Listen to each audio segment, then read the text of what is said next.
Hello everyone, this is Rupesh Mishra and I welcome you all to your channel that is math वैथ। देखिए, metric space का continuity chapter चल रहा था। इसके बाद के दो छोटे छोटे चैप्टर और हैं, ठीक है, और हमारा मीट्रिक स्पेस भी पूरा कवर हो जाएगा।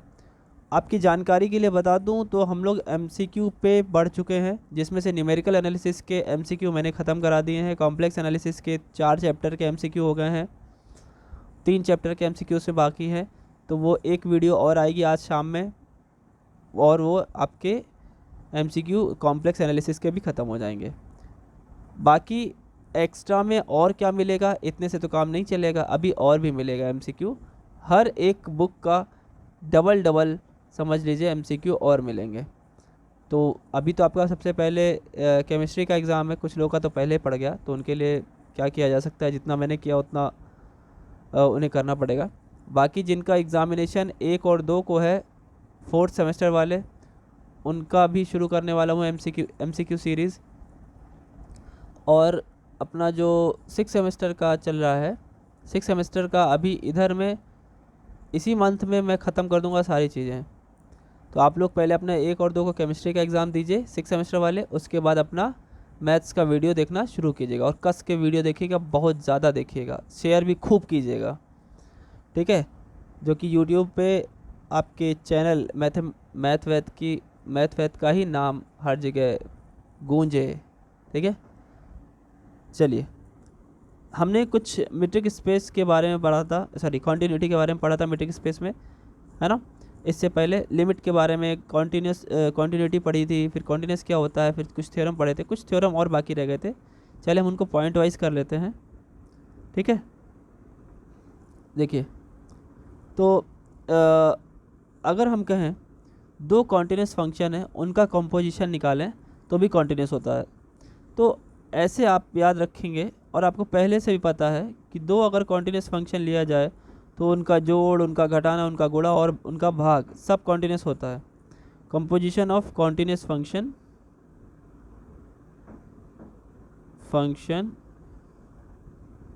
Is continuous. मतलब जैसे याद होगा आपको, f प्लस जी, f माइनस जी, f इंटू जी और f बाई जी, ये सब क्या होते थे, कॉन्टिन्यूस। अगर f और g कॉन्टिन्यूस है, डिवीज़न वाले में एक कंडीशन लेकिन ध्यान रखनी होती थी कि g को कभी भी जीरो नहीं लेना है, क्योंकि तब तो इन्फिनिटी दे देगा, और इन्फिनिटी हो जाएगा तो फिर भैया कुछ भी कह पाना मुश्किल है। तो इससे बढ़िया हम लोग क्या करेंगे, उससे बचे रहेंगे, ठीक। आगे, अगर a एक सबसेट है x का, ठीक है, तो जो हमारा एक फंक्शन अगर हम बनाने की कोशिश करें, एक फंक्शन बनाने की कोशिश करें x से r में,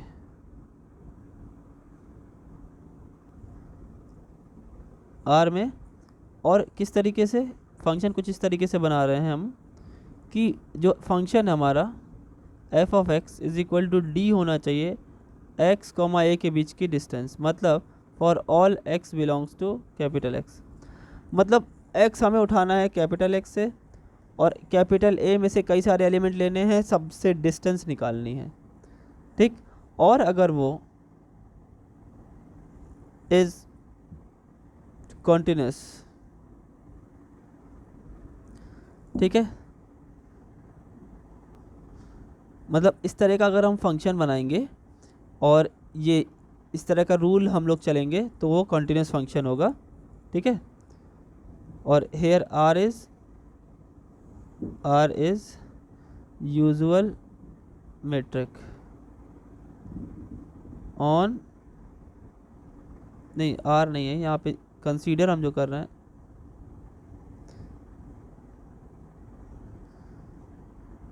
here the metric is usual metric is usual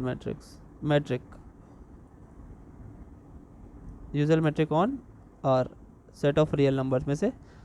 तो इस ये कुल मिला के ये अगर लिया जाएगा फंक्शन, तो वो कैसा होगा, कॉन्टिन्यूस होगा, ठीक है। इसी में एक बात और, अगर मान लेते हैं इफ़, इसी में ही बात है जो हम लोगों ने पीछे पॉइंट पढ़ा, इफ़ अगर हम कहें जो हमने फंक्शन लिया है is equal to D of X की डिस्टेंस ए से अगर वो 0 आ जाए तो ऐसा तभी संभव है इफ़ एंड ओनली इफ जो x है वो क्लोज़र ऑफसेट में बिलोंग करेगा ए के, तभी ऐसा हो सकता है, अदरवाइज ऐसा नहीं हो पाएगा। ठीक है। Then for all x belongs to A, जितने भी होंगे x belongs to A, f x क्या होगा, डी एक्स ए होगा, और डी एक्स ए में क्या आ जाएगा फिर, इन्फीमम होगा किसका, सारे के सारे एक्स ए की जो डिस्टेंस होंगी, जहाँ पे ए होगा कैपिटल ए में से। इसको ऐसे भी लिख सकते हैं। और आप अगर देखेंगे तो ये एक तरह की जो इन्फीमम होगा ना, सबसे पास की, अगर आप बताइए एक्स ए में भी आ गया और एक्स कैपिटल एक्स में भी आ गया, तो जब आप डिस्टेंस निकालेंगे तो सबसे पास वाली डिस्टेंस ही तो होगी, तो सबसे पास वाली डिस्टेंस डी एक्स एक्स होगी। वैसे ये जो लिखा हुआ है यहाँ पे, इसका मतलब वही है, ये प्रूफ करने का एक तरीका हो गया। डी एक्स, इसका मतलब पता है क्या है, एक्स की सबसे पास वाली डिस्टेंस इन्फीमम लेनी है। इन्फीमम मतलब, तो अगर एक्स ए में है तो एक्स कैपिटल एक्स में भी है कि नहीं। आपको याद है ना, यहाँ पे ए के एलिमेंट लिखे होते थे, तो ए के एलिमेंट भी एक्स हो गए और एक्स के एलिमेंट तो एक्स है ही। तो सबसे जो इन्फीमम बोल रहा है यहाँ पे, सबसे कम वैल्यू, तो आपको पता है सबसे कम वैल्यू तभी आती है जब दोनों को सेम लिया जाता है। तो देखिए 0 प्रूव हो गया। ये तो इसकी प्रूविंग हो गई एक तरीके से, छोटी सी 2 लाइन की। ठीक है। नेक्स्ट पॉइंट देखिए,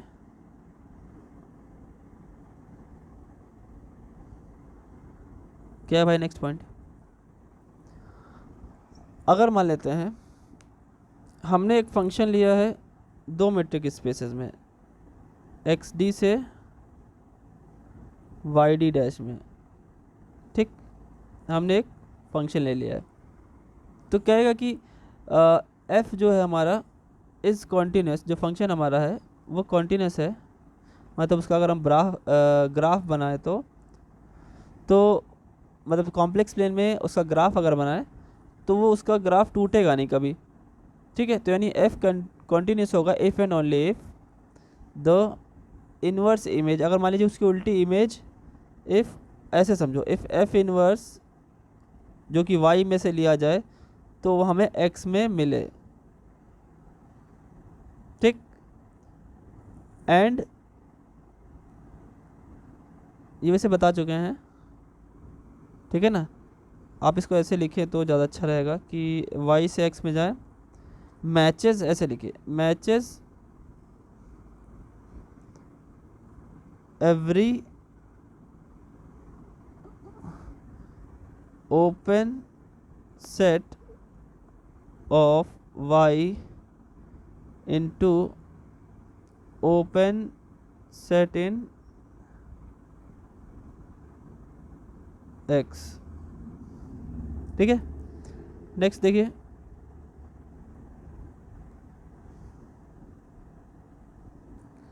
इसके बाद देखिए क्या करना है। नेक्स्ट पॉइंट देखिए, एक्स डी और वाई डी डैश 2 मैट्रिक हैं। ठीक। अगर हम मैपिंग एक डिफाइन करें, F from X to R, मतलब एक्स से रियल में, तो ये क्लोज्ड होगा, इज क्लोज्ड,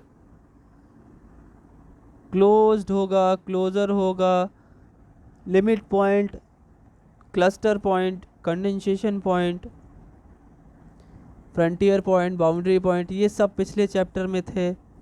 आप इसकी वीडियो को डिस्क्रिप्टिव वाली को एक बार जाके ज़रूर देखिएगा, नहीं तो समझ में बिल्कुल नहीं आएंगे। ठीक है। ऐसे आप सुनते रहेंगे और हम बोलते रहेंगे सिर्फ। तो कह रहे ये क्लोज्ड होगा तभी जब, अगर हम फंक्शन ऑफ ए, वैसे ये शायद इससे पहले भी था, ए का आपने बाउंड्री लिया तब फंक्शन लगाया, हमेशा पहले क्लस्टर निकालने के बाद फंक्शन लगाएंगे तो हमेशा सुपर सेट होगा, वो बड़ा ही होगा, ये बड़ा होगा या बराबर भी हो सकता है। अगर फंक्शन लेने के बाद आप लगाएंगे तो वो छोटा होगा। ठीक, ये चीज़ याद रखिएगा। आगे देखिए, देखिए क्या है, अगर मान लेते हैं f जो है एक्स डी से वाई डी डैश में जुड़ा हुआ है और कैसा है, कॉम्पैक्ट मेट्रिक स्पेस है। वैसे ये थ्योरम यहाँ नहीं देनी चाहिए, कॉम्पैक्टनेस वाले चैप्टर में देना चाहिए, ठीक है। मान लेते कॉम्पैक्ट है। वैसे कॉम्पैक्ट का मतलब ही होता है एक श्रिंक, एक सिकुड़ा हुआ, है ना। तो हम कह सकते हैं then F is uniformly continuous. अब यूनिफॉर्मली कॉन्टिन्यूस का, यूनिफॉर्म का ही मतलब होता है जो सब जगह होगा। हमें x is equal to A, specially A पे ना चेक करके x इज इक्वल टू, मतलब एक तरीके से x पे ही चेक करना होता है, x is equal to x पे, यानी वो खुद ब खुद डोमेन के सारे एलिमेंट पे ऑटोमेटिक चेक भी हो जाएगा और कॉन्टिन्यूस भी हो जाएगा। यूनिफॉर्म का मतलब ही यही होता है, सब पर एक जैसा। हालांकि ये भी अगला पॉइंट है, यूनिफॉर्म कॉन्टिन्यूस का डेफिनेशन अभी बताई नहीं मैंने, लेकिन इसका मतलब समझ लीजिए, ठीक है। तो अगर कॉम्पैक्ट होगा, छोटा सा सेट होगा, तो वो कॉन्टिन्यूटी अगर है, और क्या कहते हैं छोटा सा सेट है, तो पूरी तरीके से क्या होगा, यूनिफॉर्म होगा। और यहाँ पे जो f है वो पहले से क्या दिया होगा, कॉन्टिन्यूस है, कॉन्टिन्यूस है। और ये जो मैपिंग है कॉम्पैक्ट मेट्रिक स्पेस वाली मैपिंग है, तो ये यूनिफॉर्मली कॉन्टिन्यूस भी हो जाएगा। अब देखिए अगली हेडिंग यूनिफॉर्म कॉन्टिन्यूटी ही है। अगला पॉइंट देखिए, यूनिफॉर्म कॉन्टिन्यूटी, ठीक है। कुछ चीज़ें इसमें आपको पहले से पता है। यूनिफॉर्म है तो सबसे पहले तो मैपिंग आप ले लीजिए, एक कहाँ से कहाँ तक की, एक्स डी से लेकर वाई डी डैश तक की, ठीक है। Is uniformly continuous. यूनिफॉर्म का मतलब भी होता है विच हैज़ नो चेंज, मतलब अगर वो कॉन्टिन्यूस किसी एक पॉइंट पे है डोमेन में, सब पे होगा। On x D if and only if, ये तभी पूरी तरीके से हम इसे कॉन्टिन्यूस कह सकते हैं, यूनिफॉर्म तरीके से बोल सकते हैं, ठीक है। If and only if for epsilon greater than 0 chosen arbitrarily chosen arbitrarily, हाँ arbitrary वैसे होता है, arbitrarily, ठीक है। देयर एग्जिस्ट एक डेल होगा जो ग्रेटर देन 0 होगा, और ये डिपेंड भी करना चाहिए। डेल क्या होगा, डिपेंड्स ऑन एप्सिलॉन। ये जो डेल होगा वो एप्सिलॉन पे डिपेंड करना चाहिए, सच दैट, जो कॉन्टिन्यूटी की डेफिनेशन थी वही चीज़ यहाँ पे भी है, लेकिन कॉन्टिन्यूटी पे क्या था, एक वेरिएबल था, ठीक है, और एक हमारा किसी कांस्टेंट पे चेक होता था। लेकिन यहाँ पे दोनों के दोनों कांस्टेंट मिल जाएंगे, मतलब कांस्टेंट नहीं कहेंगे, दो नॉन वैल्यू पे चेक किया जाएगा। अगर दोनों के बीच में डिस्टेंस निकाला जाए x1 और x2 के बीच में, तो डेल से लेस होना चाहिए। और अगर आप डी डैश निकालेंगे तो वो फंक्शन उन्हीं दोनों के मान जो वैल्यू होंगी f(x1) f(x2), उसकी वैल्यू एप्सिलॉन से कम होनी चाहिए। बिल्कुल वैसा ही है, बस वहाँ पे x और a होता था कॉन्टिन्यूटी में, और यहाँ पे fx और fa होता था। यहाँ पे क्या हो गया, बस उन दोनों की जगह पे एक x1 और एक x2 हो गया, ठीक। तो इसे हम कहते हैं यूनिफॉर्म कॉन्टिन्यूटी। अब ऐसे क्या इसमें जैसे दोनों के कुछ नाम होंगे ना, फिर अगर हम कॉन्टिन्यूटी की बात करें, यहाँ से छोटी छोटी दो बात ये निकल के आती है कि जो कॉन्टिन्यूटी होती है बच्चों, वो लोकल प्रॉपर्टी होती है, ठीक है। Local property is local property, ठीक।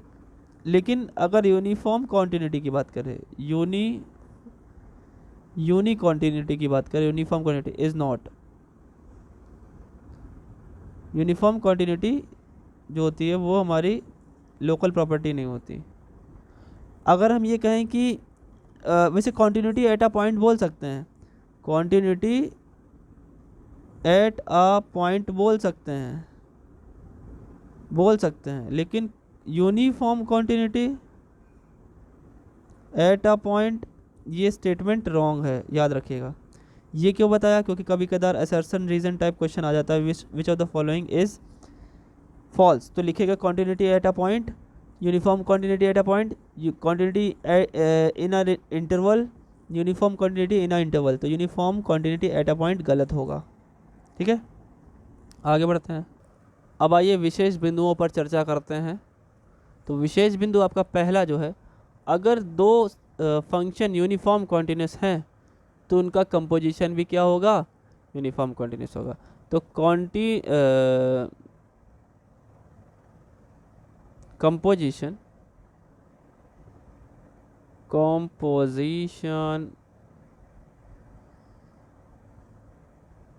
of two uniform continuous function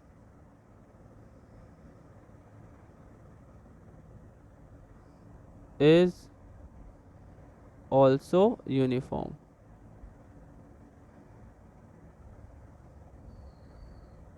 uniform continuous, uniformly continuous लिखना चाहिए, कोई बात नहीं, समझ रहे होंगे आप लोग, इतना तो ग्रामर आप लोग को आनी चाहिए। ठीक है, क्योंकि थोड़ी सी इंग्लिश ग्रामर भी बता ही देते हैं, आइए आप लोग को पता चलना चाहिए। कॉन्टिन्यूस जो वर्ड है वो एडजेक्टिव है, क्यों कि कॉन्टिन्यूस के जस्ट आगे हम लोग फंक्शन वर्ड लिखते हैं, फंक्शन के आगे कोई वर्ड लिखने की ज़रूरत नहीं है। तो जो सबसे लास्ट में फंक्शन आप वर्ड लिख दिया वो आपका नाउन हो गया, और नाउन को क्वालिफाई करने के लिए उसका एक एडजेक्टिव होता है। तो कॉन्टिन्यूस क्या हो जाएगा? एडजेक्टिव, और फंक्शन हो जाएगा नाउन। ठीक, अच्छा चलिए आगे बढ़ते हैं। अगला पॉइंट देखिए,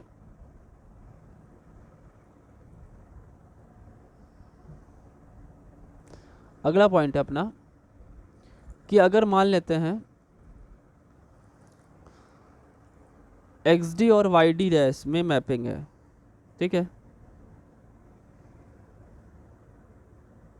वाई डी डैश में, ठीक ना, एक्स डी और वाई डी डैश में अगर मैपिंग है, और एक हमने सीक्वेंस लिया है एक्स एन,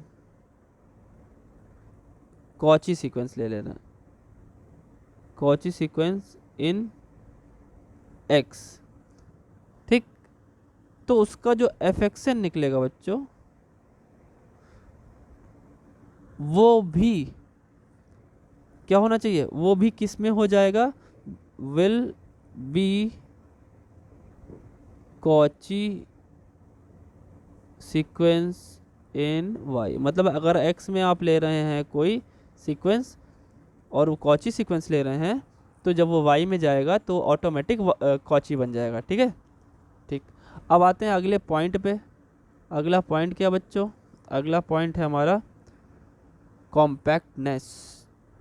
कॉम्पैक्टनेस छोटा सा पॉइंट इसमें पहले ज़बरदस्ती का दे दिया है, हालांकि पूरा का पूरा चैप्टर दे रखा है इन लोगों ने। चलिए कोई बात नहीं। देखिए यहाँ पे कॉम्पैक्टनेस का मतलब बहुत ज़्यादा नहीं मिलेगा। हम लोग जब इस चैप्टर को पढ़ेंगे तो उसमें कवर, सब कवर, और उसके बाद कॉम्पैक्टनेस की डेफिनेशन ज़्यादा अच्छे से समझ में आएगी। अभी के लिए आप ये समझिए कि जब किसी चीज़ पे कोई चीज़ कवर किया जाता है, कवर मतलब जैसे ऐसे समझ लीजिए कि आपने घर में हम लोग ज़्यादातर मैट बिछाते हैं, तो वो क्या करता है? आपके घर के फर्श को ढक लेता है, कवर कर लेता है।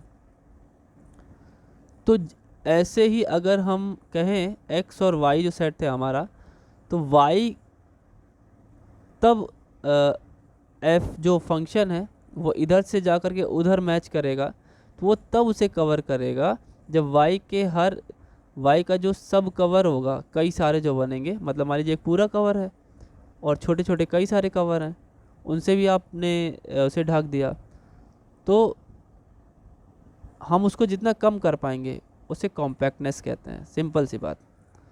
अभी के लिए हम लोग जो कॉम्पैक्टनेस है उसकी कॉन्टिन्यूटी के साथ डेफिनेशन देखेंगे और कुछ कुछ छोटे छोटे पॉइंट्स देखेंगे। मतलब डेफिनेशन नहीं है, पॉइंट्स ही है। तो आइए इस पे पॉइंट्स देखते हैं। सबसे पहला जो पॉइंट है हमारा, सबसे पहला क्या है देखिए, अगर फंक्शन कॉन्टिन्यूस इमेज है, मतलब फंक्शन जो है, तो सबसे पहला जो हमारे इसमें इम्पोर्टेंट पॉइंट है वो कॉन्टिन्यूस इमेज अगर कॉम्पैक्ट सेट है आपके पास, ठीक है, और इसकी कॉन्टिन्यूस इमेज निकाली जाए। इमेज का मतलब वही x को y से मैच करना, मतलब ये x को अगर हम y से मैच कर रहे हैं तो ये जिस फंक्शन के द्वारा उधर हमें पहुंचाएगा वो इमेज होगी, यानी fx1 fx2 जो बनेगी ना वो हमारी वो इमेज होगी, इमेज सेट बनाएगी। तो continuous image of compact set, अगर लेफ्ट वाला x कॉम्पैक्ट है तो y भी क्या बन जाएगा, कॉम्पैक्ट सेट मान लेते हैं x है, ठीक। Continuous image of compact set, या कॉम्पैक्ट सेट ना लिख करके कॉम्पैक्ट मीट्रिक स्पेस लिखें। कॉम्पैक्ट मीट्रिक स्पेस अगर मान लेते हैं वो x है, इज कॉम्पैक्ट, मतलब ये जो y में जा करके एक सेट बनाएगा, रेंज सेट जिसे बोल सकते हैं, वो हमारा वो भी कॉम्पैक्ट होगा, ठीक चलेगा, ठीक। छोटी छोटी बातें हैं ये बातें किसी भी तरीके से घुमा के पूछी जा सकती हैं बच्चों, ठीक है। हो सकता है, सॉरी शायद आवाज़ बहुत धीमी आ रही होगी। तो मैं ये बोल रहा था कि continuous image of compact metric space x is compact, मतलब अगर x से y में कोई फंक्शन f डिफाइंड है तो जो x के कई सारे एलिमेंट में फंक्शन लगाएंगे तो y में चले जाएंगे, तो उनसे जो सेट बनेगा उसे इमेज सेट बोलते हैं। और अगर x कॉन्टिन्यूस है तो आपने कॉन्टिन्यूस इमेज निकाली वहाँ पे, अगर वो कॉन्टिन्यूस हुई तो y भी क्या हो जाएगा, कॉन्टिन्यूस हो जाएगा, सॉरी कॉम्पैक्ट हो जाएगा, ठीक। नेक्स्ट पॉइंट देखिए भाई,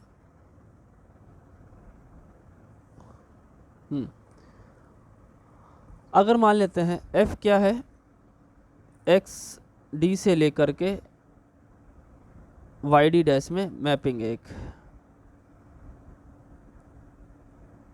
वाई डी डैश, ठीक।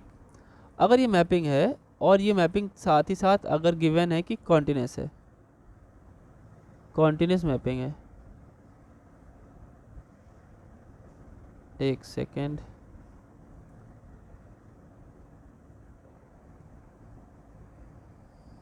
ठीक, कॉन्टिन्यूस मैपिंग है।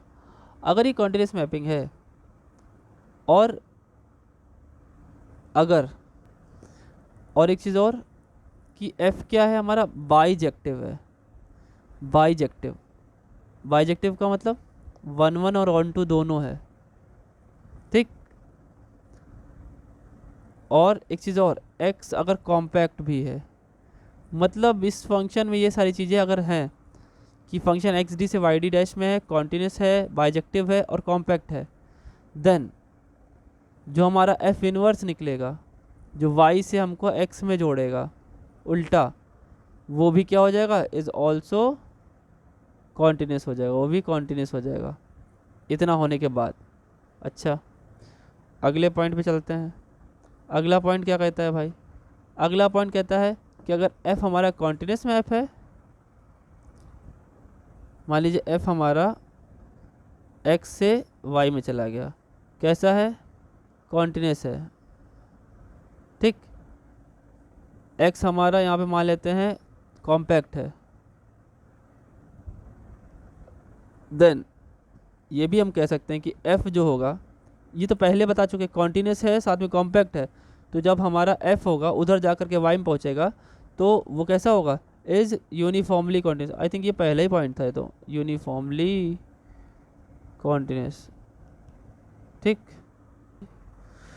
ये लास्ट पॉइंट है आपके इस चैप्टर का, चैप्टर समाप्ति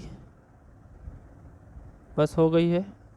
देखिए पॉइंट क्या है, अगर वही चीज़ फंक्शन हमारा x से y में जा रहा है, कॉन्टिन्यूस है, ठीक, और साथ ही साथ क्या हो, कॉन्टिन्यूस हो और कॉम्पैक्ट भी हो, ठीक,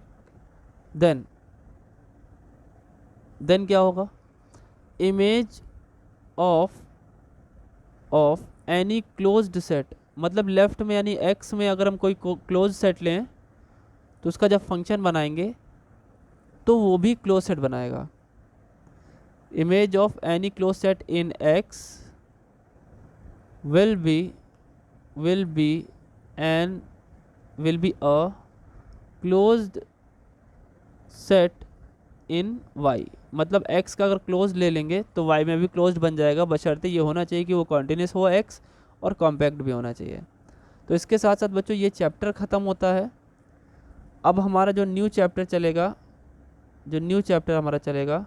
वो अगला चैप्टर है विच इज़ कनेक्टेडनेस। ठीक है, कनेक्टेडनेस। बहुत ज़्यादा वीडियो नहीं बची हैं, मैक्सिमम 3 वीडियो और बनाऊंगा जिससे हमारी मीट्रिक स्पेस ख़त्म हो जाएगी। आपका ऑपरेशन रिसर्च स्टार्ट होने वाला है, 1 से 2 दिन में स्टार्ट हो जाएगा। ठीक है, तो उसे भी पढ़ेंगे अच्छे से। हर चैप्टर के कॉन्सेप्ट प्लस 1 से 2 अच्छे वाले क्वेश्चन भी कराएंगे। उसके दो चैप्टर तो 2 ही वीडियो में ख़त्म हो जाएंगे और 5 ही 6 चैप्टर हैं, तो बहुत ज़्यादा टाइम नहीं है उसको भी ख़त्म होने में। MCQ भी इधर तेज़ी से शुरू हो गया है। अब आप लोग को थोड़ा सा हम विराम देंगे। आप लोग को जो मैं इतना प्यार बरसा रहा हूँ, लुटा रहा हूँ, वो थोड़ा सा कम करूँगा और वो प्यार की बरसात 4th सेमेस्टर के लिए बच्चों के लिए की जाएगी। ठीक है, लेकिन आप लोग बुरा मत मानिएगा, ये बात गलत है कि उस प्यार में से आप लोगों को जो दे रहा हूँ उसमें से निकाल के दूंगा। नहीं, जितना आपका 100% है वो आपको 100% मिलेगा, उनका जो है वो उनको मिलेगा, वो इसमें से नहीं है। ठीक है, वो अलग है। ठीक, हमेशा लोग कहते हैं कि हमारा प्यार बांट दिया गया, ऐसा नहीं होता है। जिसका जितना प्यार होता है उसको उतना ही मिलता है, उसमें से नहीं बढ़ता है, उसका 100% उसी को मिल रहा है। ठीक है, ये थ्योरी है बहुत ही अच्छे और बहुत ही पुराने नहीं बोलूँगा, मैथमेटिशियन की, जिन्हें आप बहुत ही अच्छे से जानते हैं। That's me that's my theory. फ़िलहाल तो मिलते हैं नेक्स्ट वीडियो में आपके अपने प्यारे से चैनल मैथ वैथ पर रुपेश मिश्रा के साथ। Thank you.